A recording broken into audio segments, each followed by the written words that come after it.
Do you know Mexicans are way too happier than Americans? People of Gaza, Palestine are happier than Indians? Indians should spend their next vacation in Gaza then. These are the strange rankings recently given in World Happiness Report 2025. Are you surprised by these rankings? If yes, then many surprises await you in this report.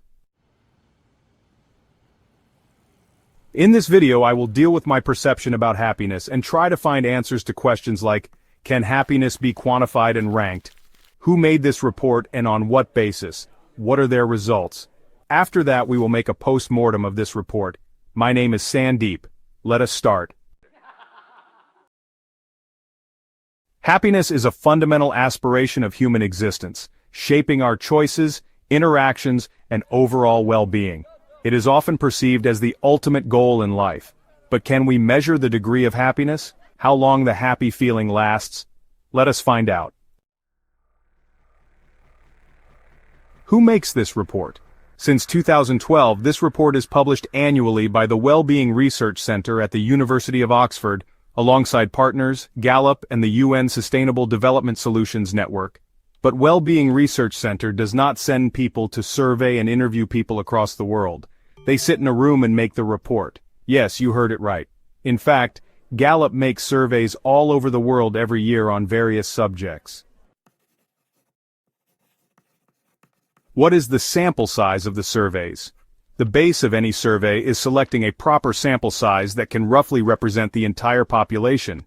It can be in percentage or in a certain ratio, which can have uniformity in representation. Now, what was the sample size of the Gallup survey? Hold your breath, it was 1,000 people per country. In the case of countries with a very large population, the sample size was 2,000. So in Malta, with a population of 600,000 people, one person interviewed represented 60 people. In Israel, one person represented 10,000 people. And in India, one person interviewed represented 700,000 people. So the base of the survey, the sample size, is enormously wrong. What are the key points to measure happiness? The survey was conducted based on 6 key points, which are GDP per capita PPP, healthy life expectancy, social support, freedom to make life choices, generosity, and perception of corruption. Among these, only GDP per capita can be quantified. One of the most prevalent misconceptions about happiness is the belief that wealth and material success guarantee a happy life. While it is true to a certain extent, studies have shown that after a certain point, increased income does not significantly enhance happiness. As regards all other key points, I just feel they cannot be measured at all. The respondents' reply depends on what they felt at that moment when the question was asked, so no need to delve deeper into them. On these criteria, the top 10 countries are Finland, Denmark, Iceland, Sweden, the Netherlands, Costa Rica, Norway, Israel, Luxembourg, and Mexico. Finland has maintained its top position for the last 8 consecutive years. All Nordic countries are always in the top 10. Israel ranked at 8 and Mexico ranked at 10 are new entrants in the top 10 list. Canada is ranked at 18, Germany at 22, the UK at 23, the USA at 24, and France at 33. Postmortem. Let us start the postmortem. Here we have selected only our 6 observations which are enough to prove the report insignificant. Number 1.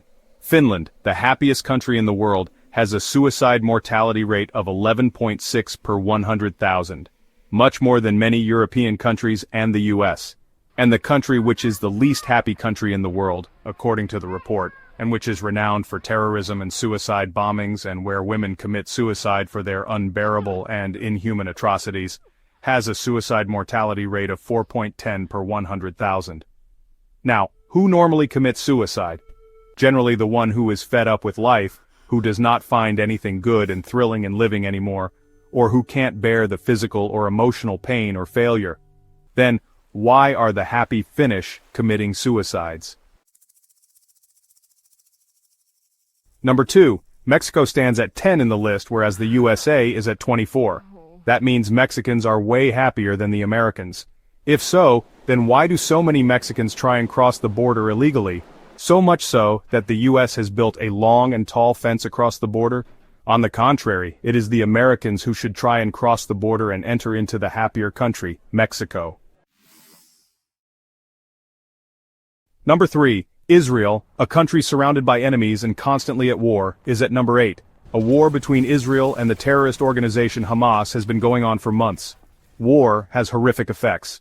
The lives of not only soldiers but also of the citizens are always in danger, yet Israelis are happy people. Number 4. Venezuela is at number 82 and Hong Kong at number 88. Check this.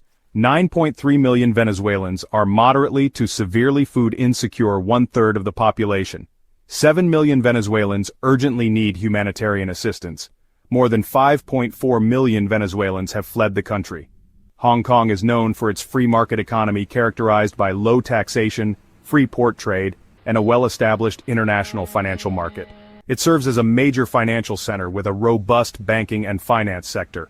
Hong Kong has a high GDP per capita, indicating a generally high standard of living for its citizens. And still, people of Venezuela are happier than people of Hong Kong. Number 5. Palestine is at number 108. You know what the people of Gaza are facing. Gaza is so much devastated that it has turned into a debris of bricks and mortar. So many lives lost, and yet it is happier than India, Kenya, and Uganda. Number 6. Pakistan, a country recently declared second most terrorist country in the world, 4th from the bottom in passport ranking, one of the only 2 countries in the world where polio still exists. Secession movements are going on in 2 of the 4 states. Country is on the brink of bankruptcy. The list is unending. Pakistan is at number 109. Its arch-rival and neighbor India is the 5th largest economy in the world, member of G20, founding member of BRICS, 4th in military power ranking, is placed at 118. If you search, you will find many more anomalies in this report, but these 6 points and the fragile selection of sample are enough to prove that this report is not worth any importance. The cultural perspectives on happiness vary significantly. Despite these differences, one universal truth remains. Meaningful relationships and a sense of purpose are consistently cited as primary contributors to happiness across cultures. Ultimately, happiness is not a destination, but a continuous journey shaped by the choices we make, the people we connect with, and the perspectives we embrace. Enjoy life, create happiness, share it, feel it. Don't try to measure it in meters, liters, and degrees. That's it in this video. Always be happy and make others happy as much as you can. Thank you. See you in the next video.